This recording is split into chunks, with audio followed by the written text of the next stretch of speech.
Est-ce que vous avez déjà vécu ces moments? Il y a quelqu'un, garçon ou fille, à qui vous voulez vraiment aller parler, vous trouvez le courage en vous finalement d'aller lui parler, et au moment où vous arrivez, vous commencez à lancer votre première phrase, voilà, le premier truc qui vous vient par la tête, la personne vous répond, puis vous ressortez une deuxième phrase, la personne vous répond, et puis après, ok, je sais plus quoi dire, j'ai plus du tout aucune idée de ce que je vais dire.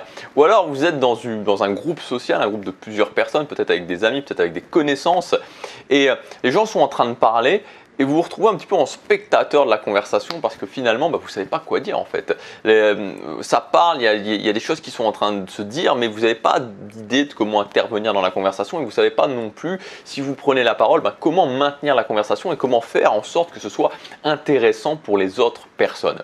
Alors, peut-être que sûrement que si vous avez cliqué sur cette vidéo, c'est que vous avez vécu d'une façon ou d'une autre ces moments. Moi, ces moments-là, je les ai vécus très très souvent. Le fait de ne pas savoir quoi dire, le fait de ne pas savoir maintenir une conversation, le fait d'être dans un groupe social et d'être complètement absent. Je passais mon temps à être absent tout simplement parce que voilà, je décrochais, je ne savais pas quoi dire, j'avais aucune idée de quoi dire et puis finalement je m'en allais dans mes pensées, j'étais même plus connecté en fait à la conversation. Ce que je voudrais vous dire, si vous êtes dans ce cas-là, si vous êtes un petit peu, beaucoup ou énormément comme moi dans ce cas-là, c'est surtout de ne pas capituler, surtout de ne pas vous dire que c'est comme ça, que c'est vous, que c'est votre faute, que vous y pouvez rien et que toute votre vie vous allez subir ça, parce que le fait de ne pas réussir à prendre le contrôle d'une conversation, le fait de ne pas réussir à maintenir l'intérêt dans une conversation, c'est extrêmement handicapant socialement dans plein de niveaux de votre vie, que ce soit au niveau personnel, que ce soit au niveau professionnel. Et surtout, le truc, c'est qu'on peut changer les choses, on peut vraiment changer les choses. Je vous assure que je suis parti d'un niveau où j'étais du zéro absolu. Je parlais pas. Je parlais juste pas. J'étais pas capable de parler, je savais pas quoi dire, j'avais peur, j'avais pas confiance, bref, il y avait plein de trucs comme ça. Et j'ai changé. Donc on peut tous changer, on peut tous évoluer, on peut prendre ce chemin de réussir à maintenir une conversation et d'avoir des conversations intéressantes. Alors dans cette vidéo justement, c'est l'idée comment, j'ai envie de vous apprendre, en tout cas de vous montrer plusieurs trucs, plusieurs moyens, plusieurs astuces, plusieurs aussi techniques fondamentales pour pouvoir être capable de maintenir une conversation et que les gens soient intéressés par ce que vous allez dire. Alors la première chose, je vais en parler parce que pour moi c'est un énorme dossier et après j'irai un petit peu au-delà quand même, mais je vous conseille vraiment de débuter par là si vous avez du mal, si vous commencez, c'est le fait tout simplement, ce que j'appelle d'automatiser les conversations. Automatiser les conversations, ça veut dire, ok, quel est mon objectif? Qu'est-ce que je veux faire dans ce type de conversation? Est-ce que c'est pour un entretien d'embauche? Est-ce que c'est pour me faire de nouveaux amis? Est-ce que c'est pour séduire quelqu'un? Et par rapport à cet objectif, d'avoir des structures de conversation, de savoir comment je débute, comment ça se passe au milieu, comment ça se passe à la fin, et même, je dirais, d'aller encore plus loin et de carrément scripter les conversations. C'est-à-dire de faire un rail qui va vous servir, que vous n'êtes pas obligé de suivre à 100%, mais en tout cas qui va vous permettre de vous dire, ok, je sais ce que je vais dire, et si à un moment donné j'ai un blanc, si à un moment donné je ne sais plus quoi dire, je retourne sur ce rail et ça me permet de continuer sereinement la conversation.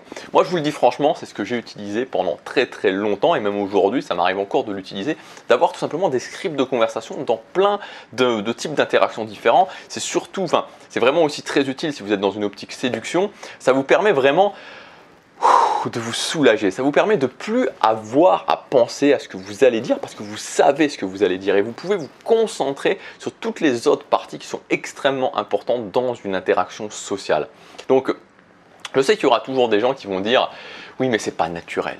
Oui, mais le social, ça doit être naturel. Oui, mais une conversation, ça doit être naturel. Et moi, je vous dis, non, ça ne doit pas être naturel. C'est vous qui choisissez. Moi, le fait d'automatiser mes conversations, d'avoir des scripts de conversation, ça m'a vraiment, je vais le dire, je vais être un petit peu vulgaire, désolé, mais ça m'a vraiment sorti de la merde. Honnêtement, ça m'a vraiment sorti de la merde. Ça m'a permis de décoller socialement et ensuite de pouvoir être beaucoup plus à l'aise et ensuite d'improviser. Donc maintenant, c'est à vous de choisir. Honnêtement, c'est à vous de choisir. Quel est votre objectif? Est-ce que votre objectif, c'est de réussir ce que vous voulez en termes social, d'avoir plus d'amis, d'avoir un nouveau cercle social, d'avoir un copain, une copine, ou est-ce que votre objectif c'est de faire des conversations qui sont naturelles? Voilà, c'est à vous de choisir. Honnêtement, si votre objectif c'est avant tout de faire des conversations qui sont naturelles, ne faites pas ça et puis endurez la difficulté. En revanche, si vous en fichez et que ce que vous voulez c'est atteindre votre objectif, alors je vous conseille de commencer par ça. Cette semaine d'ailleurs, j'ai sorti un pack de formations qui s'appelle le pack Cercle Social. Il y a 3 formations avec plus de 450 € de réduction puisque c'est des formations qui habituellement sont vendues 197 € l'unité. Et donc dans ce pack, vous retrouverez la formation Conversation intéressante. Donc c'est une formation que j'ai sortie il y a quelques mois et qui parle parle justement en détail de comment automatiser ces conversations, d'arrêter de se prendre la tête avec ça, de faire des scripts de conversation.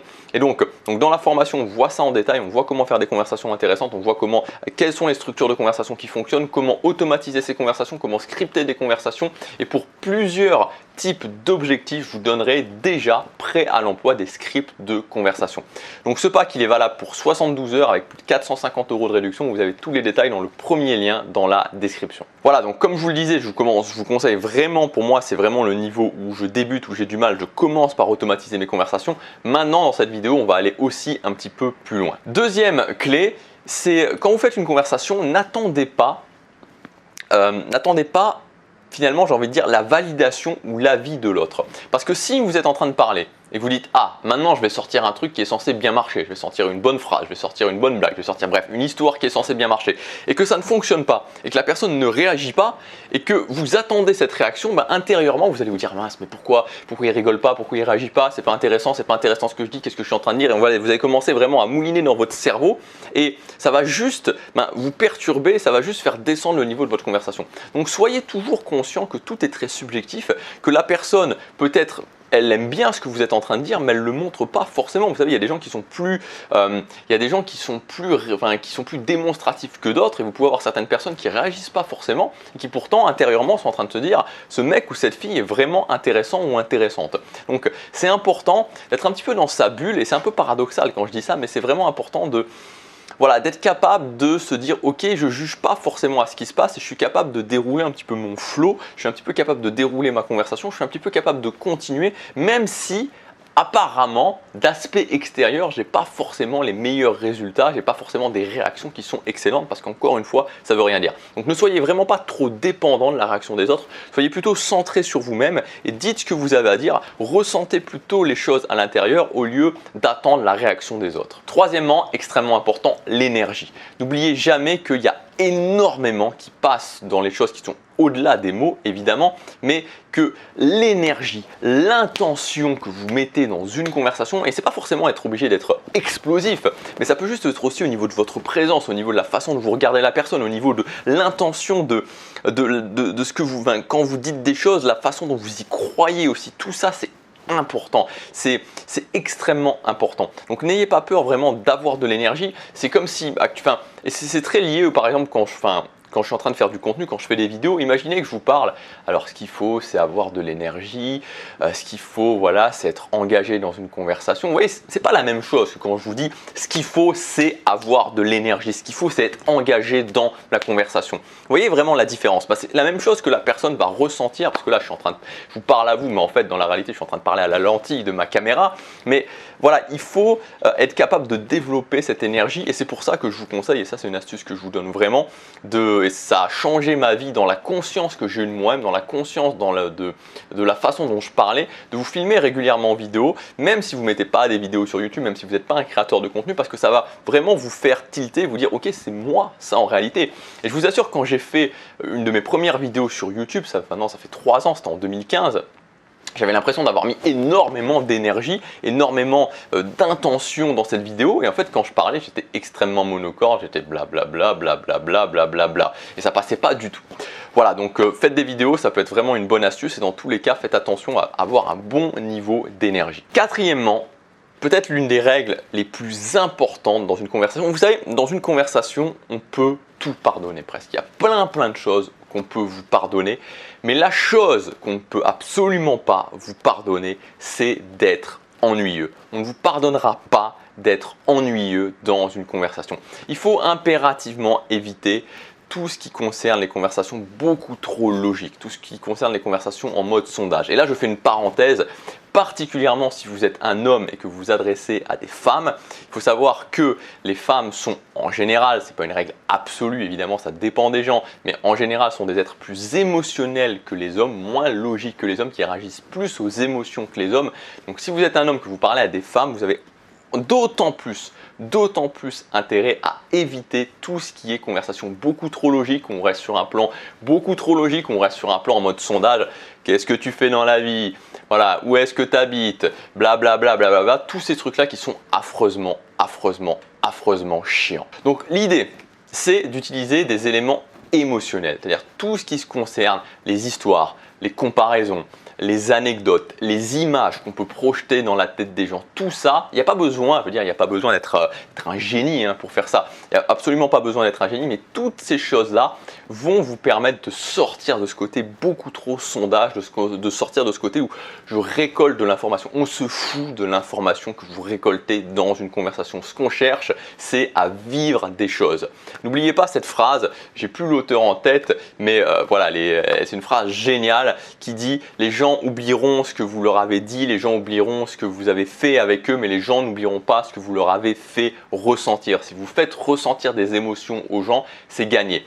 Ce qui veut dire en clair qu'il faut apprendre à surfer sur les émotions. Ça peut être des choses très bêtes. Si vous êtes en train de parler à quelqu'un, garçon, femme ou quoi, vous pouvez parler d'une chemise par exemple, vous pouvez parler d'une paire de boucles d'oreilles. Ah tiens, ta paire de boucles d'oreilles, elle est en forme de bateau. Ça me rappelle la dernière fois, j'étais en Espagne, tu sais, j'étais à Marbella ou j'étais à Malaga. Il faisait chaud, j'étais en train de siroter un cocktail sur la plage. Et là, j'ai vu passer ce bateau et je me suis dit, ah ce bateau, j'irais bien faire un tour dedans. Donc je suis allé me renseigner, j'ai fait un tour. Voilà, vous pouvez enchaîner sur n'importe quoi. Donc l'idée est toujours de partir d'un élément que vous pouvez repérer et ensuite d'apprendre petit à petit à improviser sur cet événement en incluant vraiment toutes sortes d'éléments logiques, anecdotes, comparaisons, histoires, bref, images projetées dans la tête des gens, tout ce genre de choses qui vont permettre vraiment de sortir de là où on est quelque part et de ressentir des émotions. Cinquièmement, apprendre les bases des dynamiques sociales. Vous savez, il y a des éléments dans les dynamiques sociales qu'il faut connaître. C'est un petit peu comme les gammes à la guitare. Si vous voulez vraiment savoir jouer de la guitare, si vous voulez vraiment savoir improviser, alors sauf si vous êtes vraiment un petit génie et que vous avez le sens de la mélodie et l'oreille absolue, et donc là vous pourrez vous amuser à jouer de la guitare et improviser sans aucun problème. Si vous n'êtes pas dans ce cas-là, et la plupart des gens, si vous n'êtes pas extrêmement bon en conversation, si vous n'êtes pas extrêmement bon socialement comme moi, c'était mon cas, vous n'êtes pas un petit génie. Et donc il va falloir apprendre les bases. Il y a des choses qui fonctionnent en termes sociaux, des choses qui sont basées sur des principes psychologiques humains. Vous devez les apprendre. Par exemple, vous devez les connaître, en connaître certains, et ça peut toujours servir. C'est des choses sur vraiment lesquelles pendant une conversation on peut rebondir. C'est assez sympa à faire. Pour prendre un exemple, les êtres humains sont des gens curieux, sont des gens extrêmement curieux.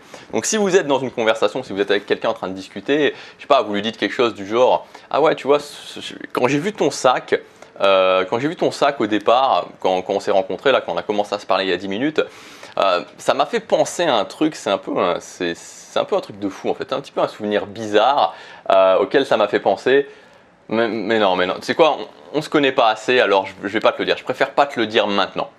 Qu'est-ce qui va se passer? Il y a 9 chances sur 10 que la personne en face vous dise quoi, mais quoi, qu'est-ce qu'il a mon sac, qu'est-ce qu'il y a, qu'est-ce qui se passe, ouais, c'est vraiment le côté de la curiosité. Ça a un nom, je crois, ça s'appelle, je crois, alors j'ai pas le nom en français, je crois qu'en anglais ça s'appelle une open loop. C'est ce côté où en fait, voilà, c'est un peu du teasing dans le sens où vous allez ouvrir quelque chose. Ah, je voudrais te dire quelque chose. Ah, il y a vraiment ce truc que j'ai envie de te dire, mais j'ose pas. Voilà, les 95-99% des gens vont dire mais quoi, c'est quoi ce truc? Dis-le-moi. Vous voyez, donc on peut vraiment surfer sur ces principes psychologiques qui permettent justement de s'amuser un peu, de détendre un petit peu la conversation, de relancer un petit peu la vague, parce que une bonne conversation, c'est avant tout une conversation où il y a des vagues et non pas une conversation qui est complètement linéaire. Sixième point, construisez votre bibliothèque personnelle. Alors qu'est-ce que ça veut dire de construire sa bibliothèque personnelle? Ça veut dire d'avoir tout un tas d'éléments émotionnels, comme par exemple des histoires que vous avez déjà dans votre tête. Moi, j'ai côtoyé pas mal de gens qui étaient bons socialement. J'ai eu la chance, ouais, des fois c'était de la chance, des fois j'ai aussi payé, de gens qui étaient extrêmement bons socialement. Et ce que j'ai pu remarquer à leur contact, c'était souvent les mêmes histoires qui revenaient. Ça m'a fait tilter, c'est-à-dire que c'était souvent des gens qui répétaient les mêmes choses, qui avaient tendance à vraiment avoir ils avaient ce flow, mais ils avaient aussi toutes ces choses qu'ils allaient répéter régulièrement. Donc faut pas croire que c'est que de l'improvisation, faut pas croire qu'on est toujours en train d'inventer des choses extraordinaires. C'est surtout qu'on a créé sa bibliothèque personnel, sa bibliothèque de trucs qui sont sympas. Et ça peut être des trucs qui sont sympas par rapport à ce que vous faites dans la vie, par rapport aux activités que vous aimez, par rapport à votre métier, par rapport à votre vision de la vie, par rapport à votre philosophie, par rapport à où est-ce que vous partez en vacances, par rapport à tout ce genre de choses que vous allez pouvoir ressortir à volonté dans vos conversations et qui vous éviteront, il faut bien le dire, de vous fatiguer à devoir toujours penser à ces choses-là. C'est un petit peu comme une musique qui fonctionne, vous voyez, c'est un petit peu comme rejouer cette musique-là, le refrain fonctionne, je vais la jouer, je sais que les gens vont aimer. Donc ça facilite beaucoup la vie. Donc quand vous êtes dans une conversation et que vous voyez que vous avez certaines histoires qui fonctionnent, certains trucs qui marchent, certaines petites choses qui amènent des résultats et vous voyez que ça pique la curiosité, ça pique l'intérêt d'autres personnes, n'hésitez pas à les garder et à les ressortir à volonté. Encore une fois, en tout cas pour moi, il y a sur qui vient de s'en aller. Encore une fois, il faut sortir, en tout cas pour moi, alors bon, après il y a toujours des philosophies différentes bien sûr, mais en tout cas pour moi il faut sortir de cette idée qu'une conversation ça doit être naturel, ça doit être de l'improvisation, ça doit pas être, non voilà, non, ça doit pas être naturel, ça doit pas forcément être de l'improvisation, il n'y a pas de raison de se priver, surtout quand on a du mal à faire des choses qui fonctionnent déjà. Et enfin, septième point, c'est ce que j'appelle le principe du bol. Donc le principe du bol, ça veut dire quoi? N'oubliez pas que dès le départ d'une conversation, il faut voir ça, enfin moi j'aime bien voir ça, comme un bol en fait, comme un bol qui est vide et chaque sujet que vous allez aborder, c'est comme un morceau de papier que vous lancez dans ce bol. Et donc tout au long de la conversation, gardez en tête, peut-être pas tout au départ quand vous commencez, mais apprenez petit à petit à garder en tête les sujets que vous avez déjà évoqués, parce que quand vous arrivez vraiment dans une voie de garage, c'est-à-dire qu'à un moment donné vous avez épuisé un sujet, vous pouvez repartir en arrière, prendre un sujet de ce bol et regarder un petit peu qu'est-ce qu'il y avait comme sujet et aller un petit peu surfer, aller un petit peu exploiter ce sujet-là. Donc il ne faut vraiment pas avoir peur à un moment donné quand on est dans cette phase, quand on arrive en bout de chemin, quand on arrive un petit peu dans un blanc, de reprendre un ancien sujet et puis de recommencer à improviser sur ce sujet-là. Moi vraiment ce principe du bol, ce principe de voir les conversations comme plein de petits morceaux de papier, plein de petits sujets différents que je lance dans ce bol, ça m'a vraiment beaucoup aidé. Voilà pour cette vidéo, j'espère qu'elle vous aura aidé. N'oubliez pas encore une fois que je ne sais pas où est-ce que vous en êtes socialement, c'est quelque chose qui se travaille, n'oubliez pas que ça se travaille. Et n'oubliez pas encore une fois que ce qu'il faut, c'est passer à l'action, c'est aller parler à des gens parce que c'est comme ça qu'on progresse.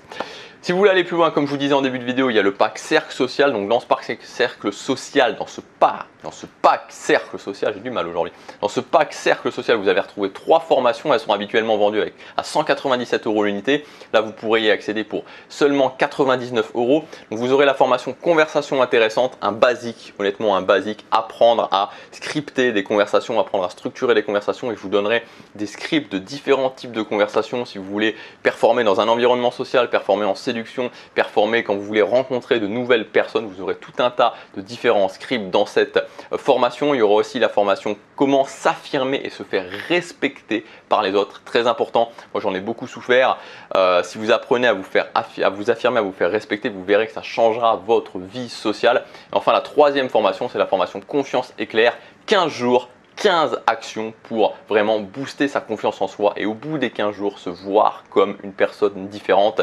Ça fait vraiment une différence quand on fait ce switch dans le cerveau et qu'on se dit ok, je ne suis pas forcément la personne que je pensais, je suis capable de faire ces choses-là. Donc c'est un challenge de 15 jours. Il y a des actions, j'ai vraiment cherché à prendre des actions qui sont optimales entre inconfort et le changement que ça va apporter dans votre vie. Vous avez tous les détails de ce pack dans le premier lien dans la description. Je vous dis à demain, passez à l'action, chaque jour compte.